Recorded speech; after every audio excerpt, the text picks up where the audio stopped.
রাওয়ারের যুদ্ধ কবে এবং কাদের মধ্যে হয়েছিল? বাগদাদের খালিফা মোহাম্মদ বিন কাসিমের সাথে সিন্ধুর ব্রাহ্মণ রাজা দাহির মধ্যে 1712 খ্রিস্টাব্দে। এটাই আরবদের প্রথম সিন্ধু বিজয়।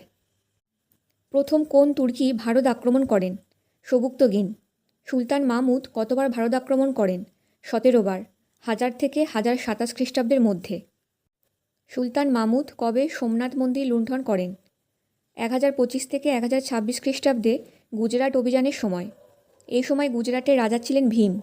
সুলতান মাহমুদের বংশকে কী বলা হয়? ইয়ামিনী তুর্কি। আল-বিরুনি কার সাথে ভারতে এসেছিলেন? সুলতান মাহমুদের সঙ্গে। তার লেখা গ্রন্থের নাম তারিক-ই-হিন্দ বা কিতাবুল হিন্দ বা তহকিক-ই-হিন্দ। আল-বিরুনির প্রকৃত নাম কি? আবু রিহান। সুলতান মাহমুদের সভাকবি কে? উদ্বি। কিতাব-উল ইয়ামিনের রচয়িতা ছিলেন। বাদশিকান বা মূর্তি ভঙ্গকারী রূপে খ্যাত কে?